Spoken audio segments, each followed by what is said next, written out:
Chant, take us into meditation, okay? So follow it. So chant to the primordial guru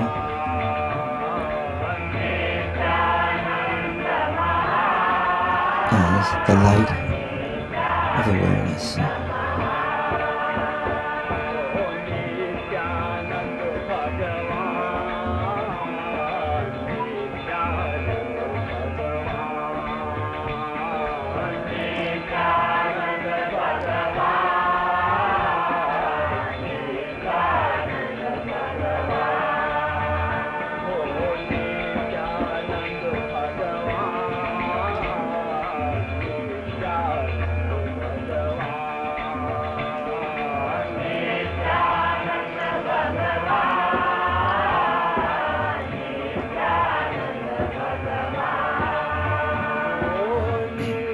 As we listen to the chant, we'll extend to each other. And as you draw energy from the chant,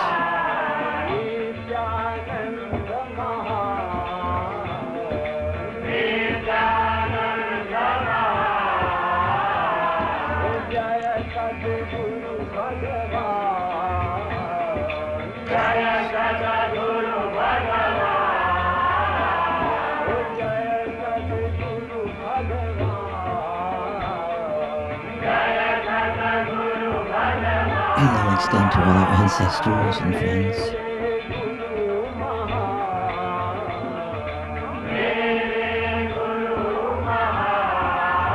So we extend to all the great teachers and yogis and gurus we've known. We'll extend to them.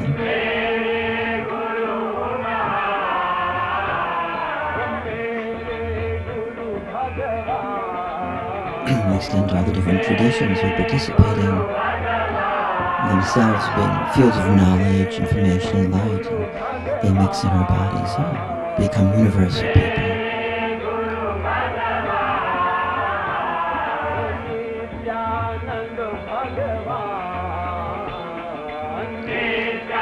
To extend to that dimension, it's not easy to understand, the archetypal. And extend to the Guru this morning, primordial awareness, manifesting itself, revealing itself.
Meditation.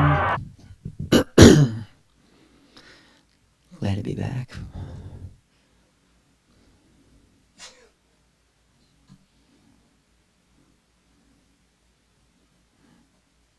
One of the first philosophers of the marketplace was Heraclitus. Sort of lived in the marketplace.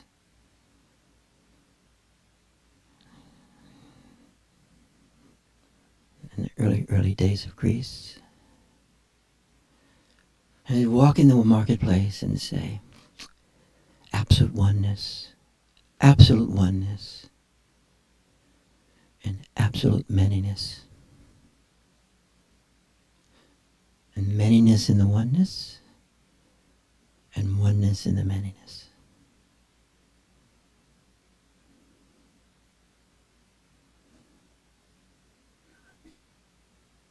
And he was preoccupied with becoming, how being was always becoming everything and everyone, the entire range of human experience.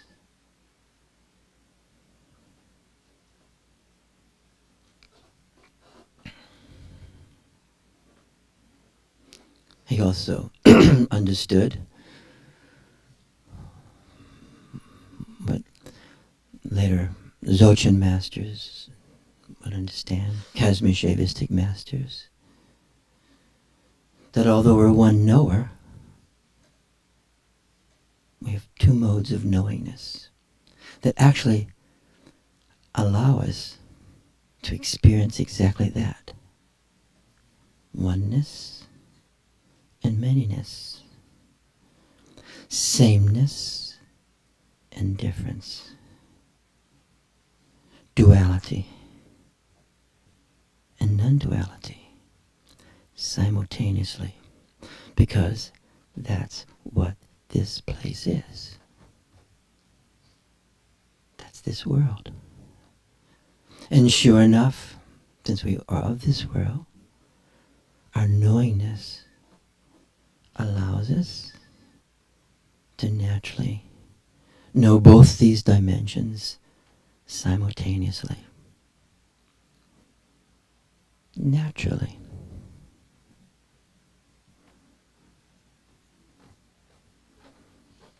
Knowingness as awareness, and knowingness as mind. In fact, knowingness as mind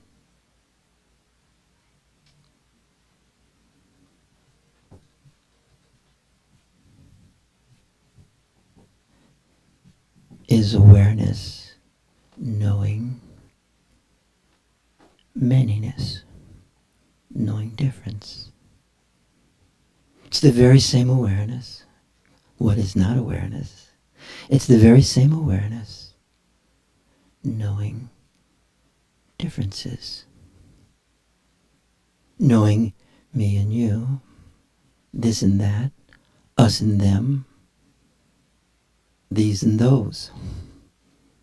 Forms, places, phenomena.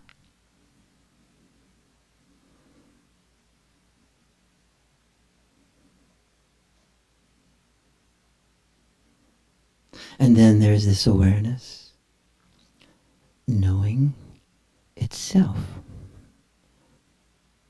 knowing awareness as awareness in everything, in everyone, in all the different dimensions. This awareness, this gnosis, this direct perception, this field of knowingness as space, spacious knowingness. Knowingness as radiance, luminous knowingness, light. Knowingness as energy, chi, shakti, movement, becoming. And knowingness as compassion, the great affection for what is, just as it is.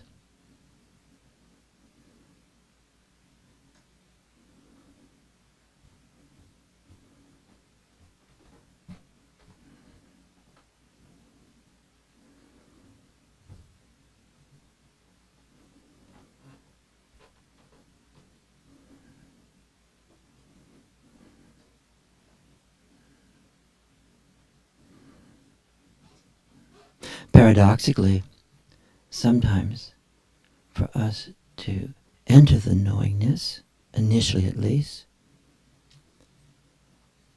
this knowingness of knowingness, this awareness, this field, vast, that manifests in us as our own awareness, it manifests in us as our own awareness.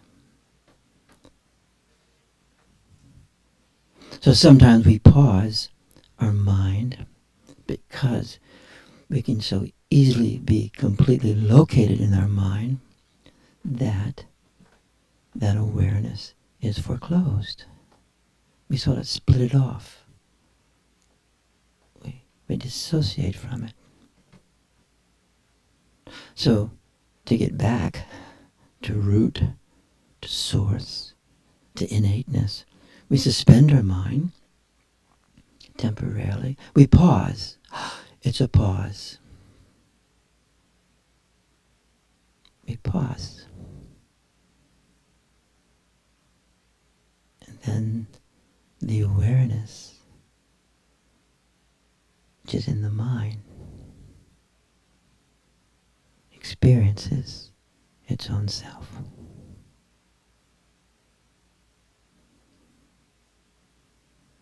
Just like you're experiencing right now. Openness, space, unbound. And yet, it's not dead space. It's alive. There's movement in it. Within the stillness, there's movement.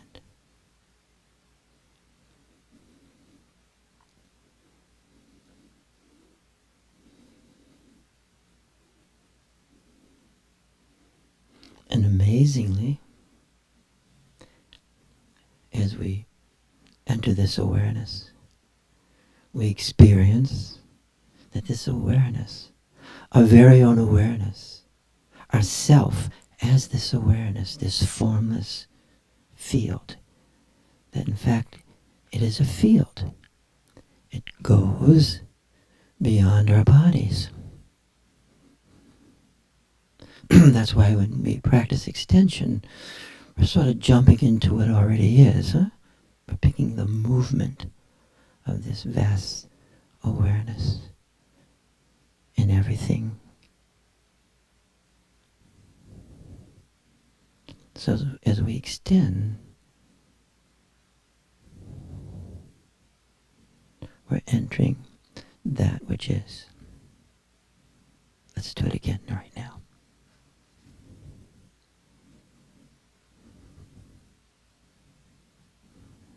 You can extend to me. I'll extend to you. If you will extend to me, I'll give a better talk.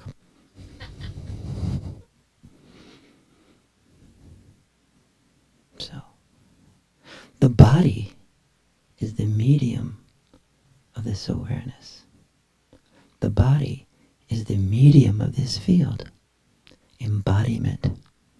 And then it permeates our body.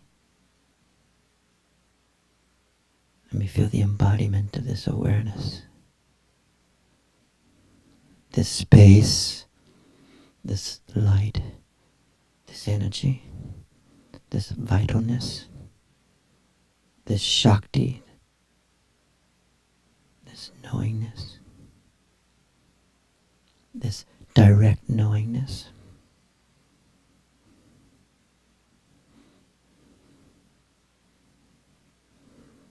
And then we integrate our minds. We bring our mind in. Sometimes you can have the metaphor of bringing it down.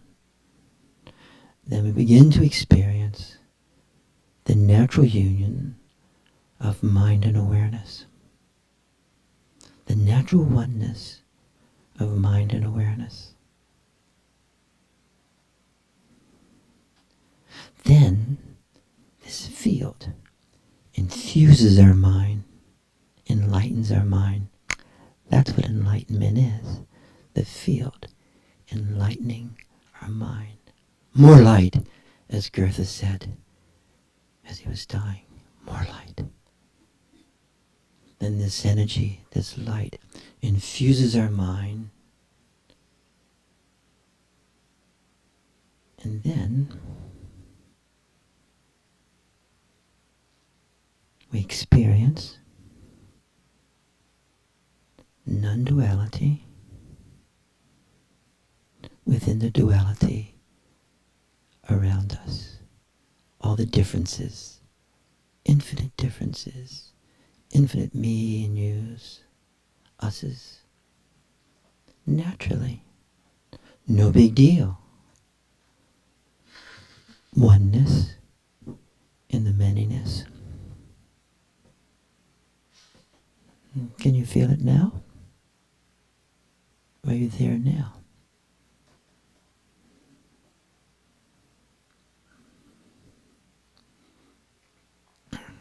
And then, so this path is the path of embracing everything. It's a path of embracing the world as Amma describes it. Embracing. Embracing our bodies. Embracing our loves. Embracing dislikes. Embracing. This path says, yes, yes, yes. This, and this. There are other paths, just as valid. I don't think it's much fun, which is not this, and not that, and never that. Neri. That's the path of negativa, it's called. The path of the positive, and the path of the negative. To each their own. Actually, to each their own. So you have to ask yourself, what fits for me? Just as I am.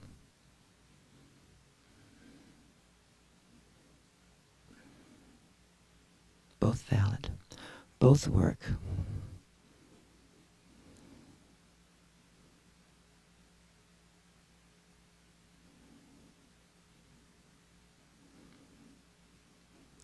In the path of negativa, detachment is very important.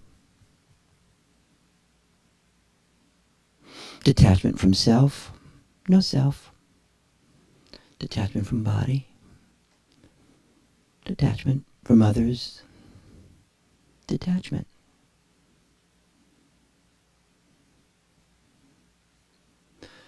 Western psychology may not know much, but it knows a lot about detachment and detaching. And detachment is a very tricky thing. You don't have to believe any of this. You can practice it. Detaching yourself from the world, from your body, from your mind, from your desires. And as you detach yourself in this way, you sort of pull in. You pull further and further in. You leave your fingers, you leave your toes, you leave your body, and you go deep in. You become disengaged. Now when I do that, I'm going to do it right now. As I do that, the space gets very small.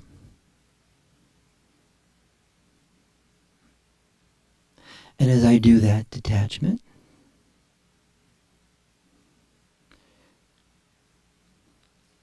I start feeling less like an embodied person, less self.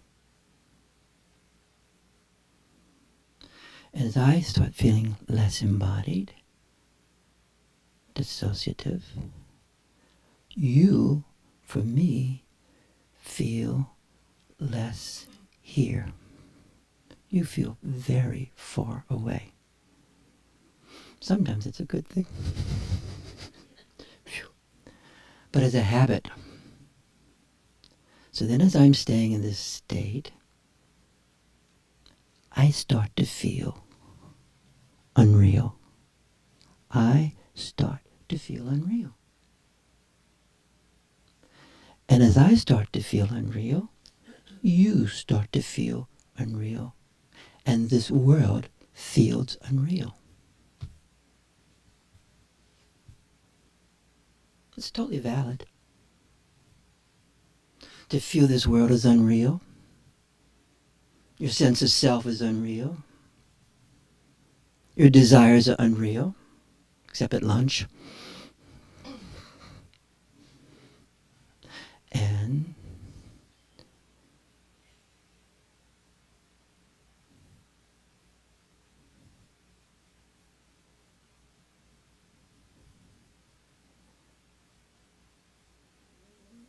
And you get locked in it.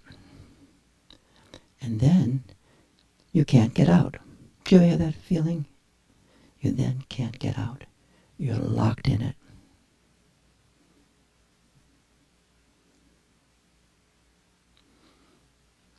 It does work though, because it minimizes suffering.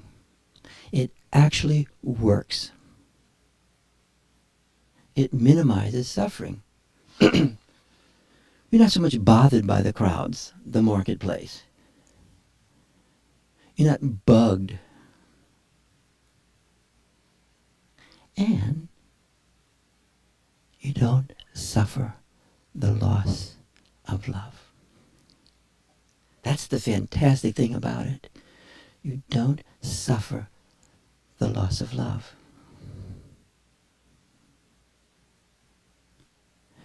You don't suffer the sadness of love. Really, for yourself or others. Because you are detached.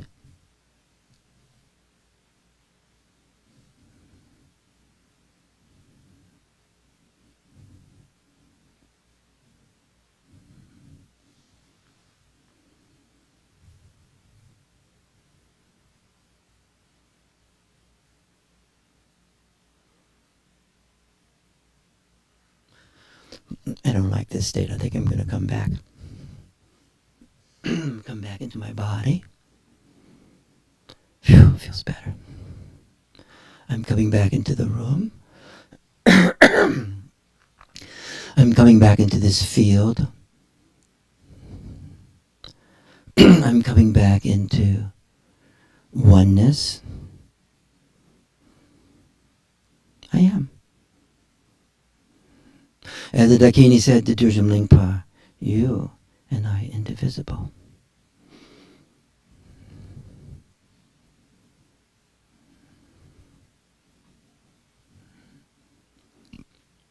I'm coming back to desire.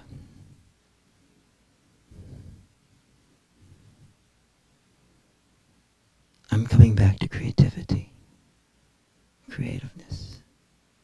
I'm coming back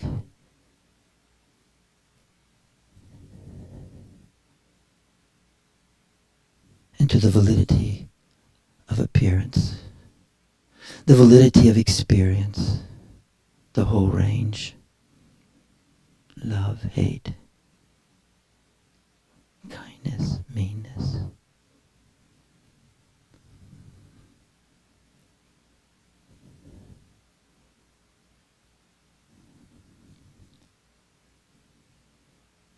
I'm coming back to becomingness.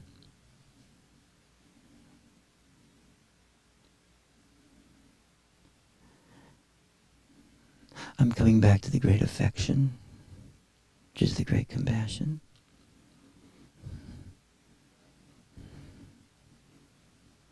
I'm coming back to the bliss of the world, which is the bliss of samadhi.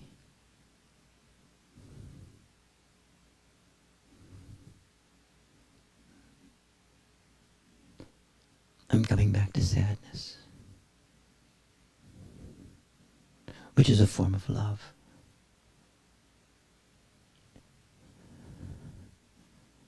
At the suffering of this world, people.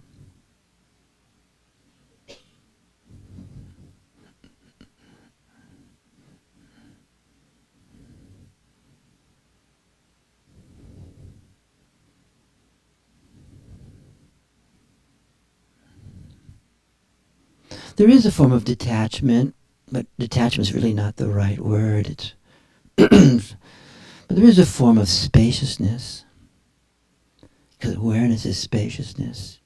When you're in awareness and it's influencing, infusing your mind, and you're in this spacious, embodied mind, awareness, fluid,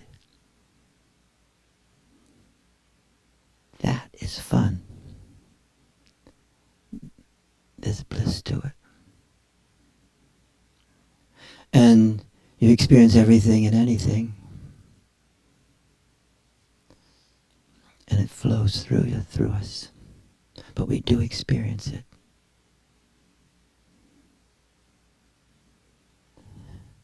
It's rather open. Gets fixated here and there, but it's not so fixed.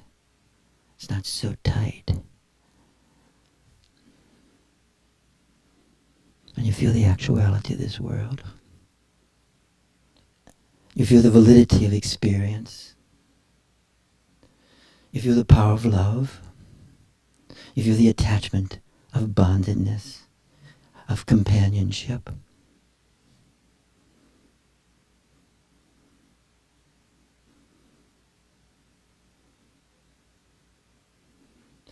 You feel the power of the Guru, which is the light of awareness coming through your body and resonating through the human beings around you, through the heart essence.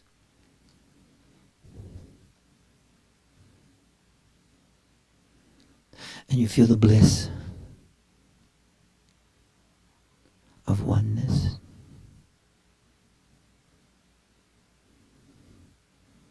And manyness.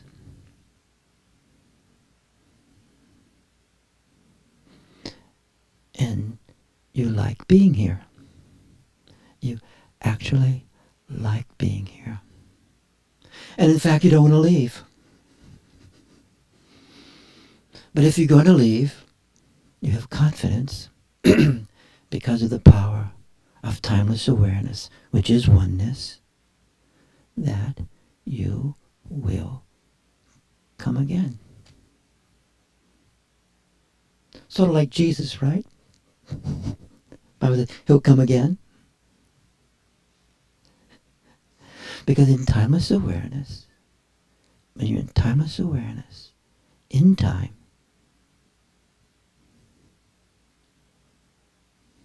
feeling both simultaneously,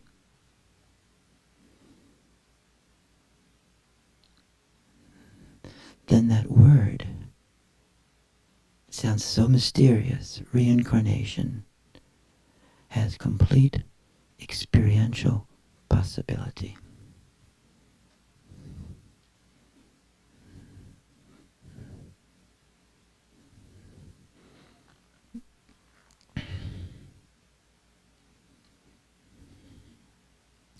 There really are two paths.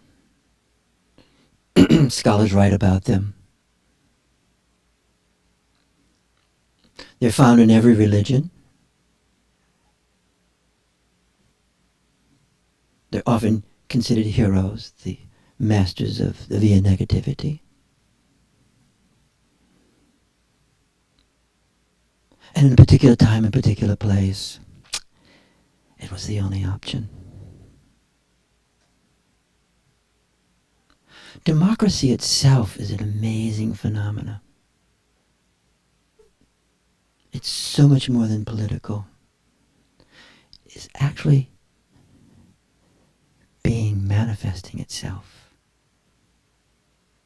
in the fullness of liberation. And so then the path of embracing the world becomes completely possible.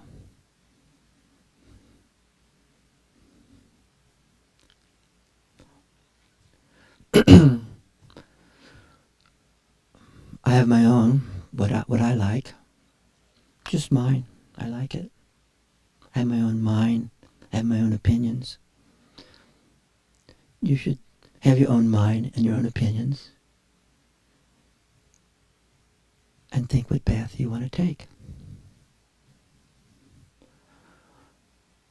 Actually have choice agency in what you're doing.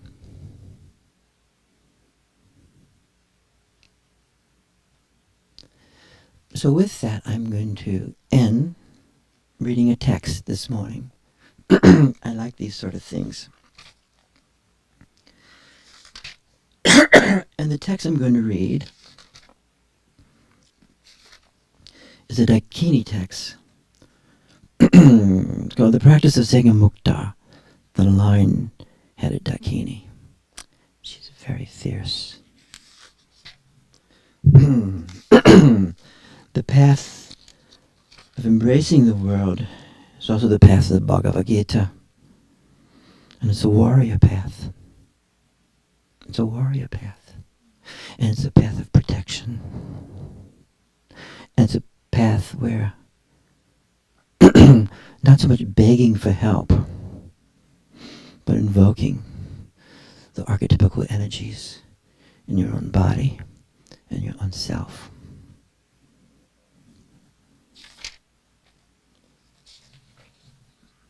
Hopefully I can read it.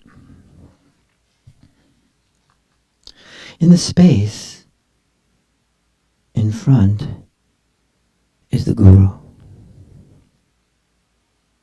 and the primordial wisdom Dakini, indivisible.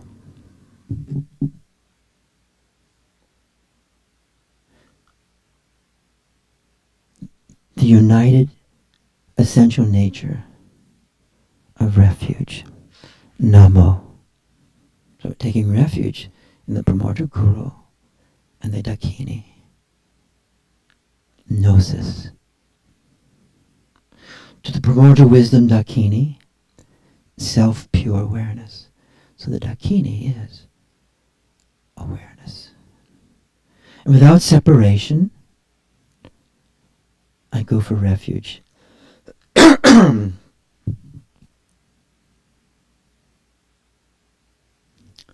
And my awareness is awakened into the great self-liberation.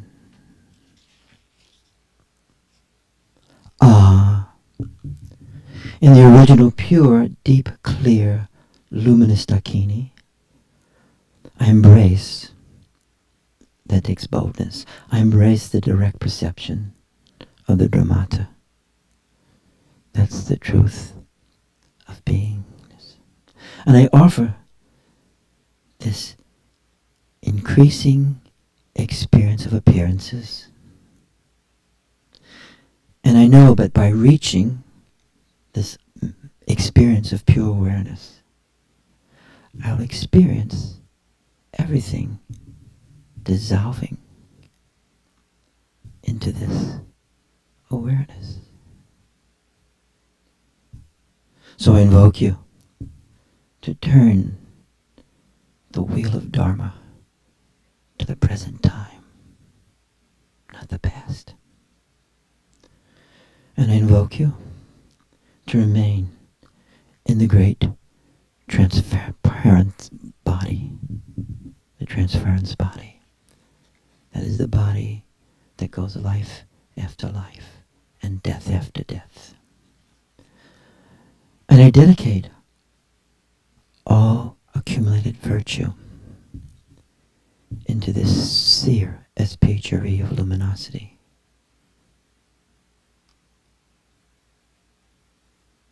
The field of refuge dissolves, indivisible, into ourself.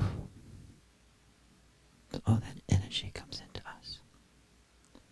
Dissolving the obscurations, and blessings are bestowed.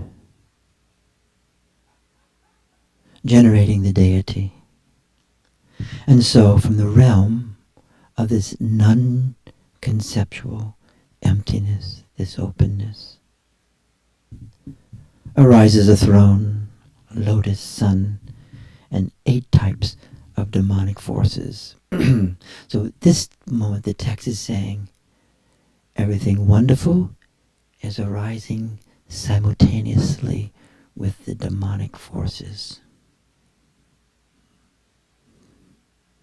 So My own pure awareness is a red home from which light shines forth, extends out, and returns back.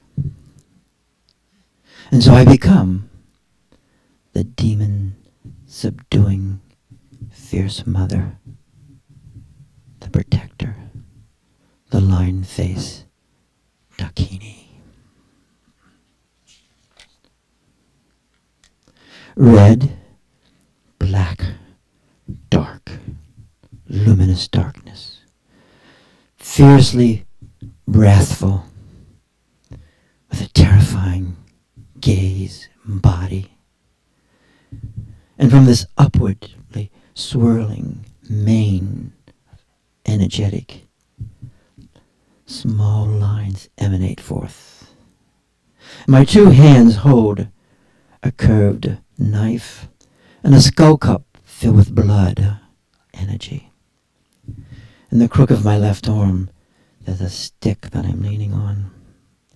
And I'm adorned with the channel ground ornaments and bone ornaments. Means I really look scary, huh? And standing amidst a blazing apocalyptic wisdom fire, so I'm surrounded in this fire, I display the posture of a dance. I mean, I'm moving happily. And in a hollow amulet within my heart, the moon and sunlight shine forth. And circles of the brilliant red iron-like mantra mala circulate around me, and spinning a continuous circle of fire, emanating light rays, masses of fire, the bodies and speech of all the enemies, hindering demonic forces, maledictions, curses, are dissolved into ash. And consciousness becomes a realm of non-conceptual purity. And this mandala, this field of primordial wisdom and sheer luminosity,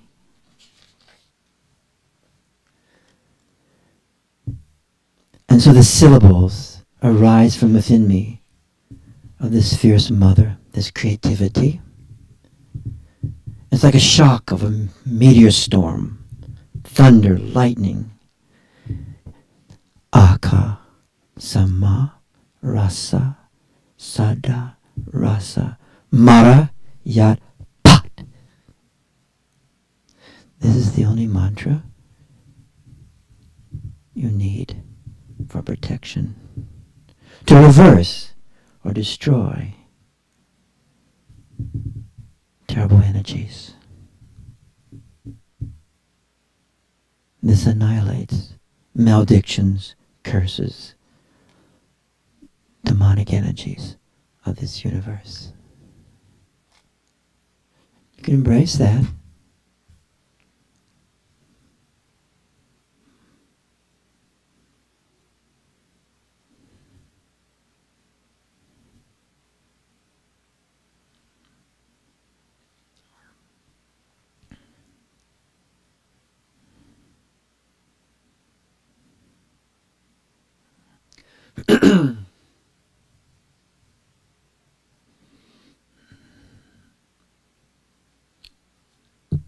This path of embracing the marketplace is not a cow-like path. It's not passive.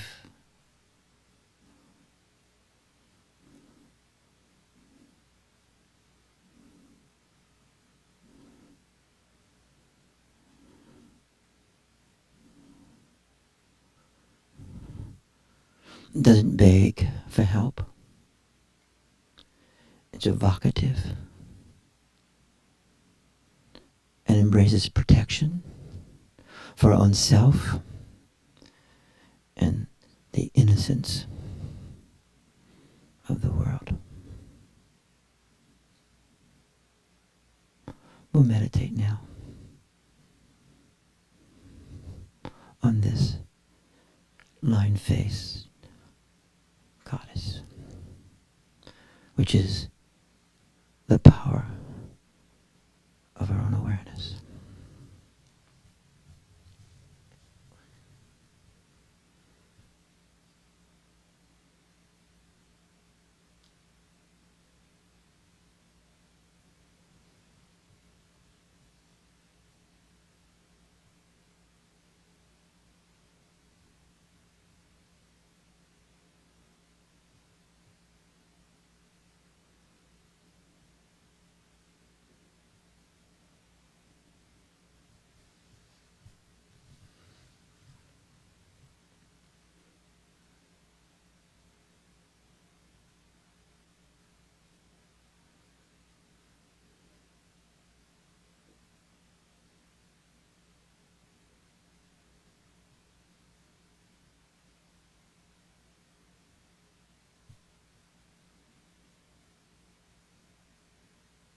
We'll put the chant on now.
Let's extend this light and energy to people we know and love who are having difficulties right now. Extend this protection.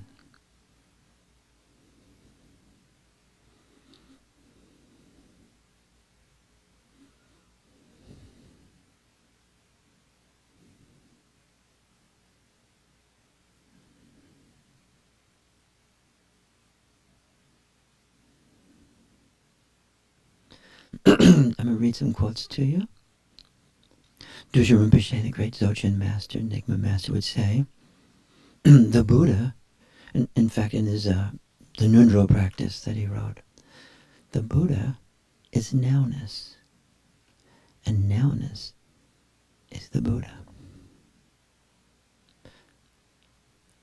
In the same text he would say, don't beg in prayer. Take the power of the light in your own hands. Swami Muktananda would say, the Guru is not a person, but the grace-bestowing power of God coming through you. God dwells within you as you.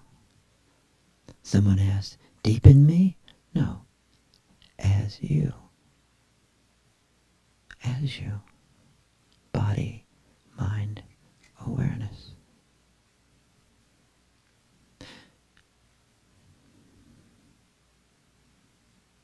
Get beyond right and wrong. Get beyond good and evil. Get beyond better and best. Get beyond truth and falsity. Then you will live in the self, life after life, death after death. From the Brotherhood of the Light, to see God as one in all. To see God as one in all. Heraclitus, the oneness in the many, and the many in the oneness. The Dzogchen tradition,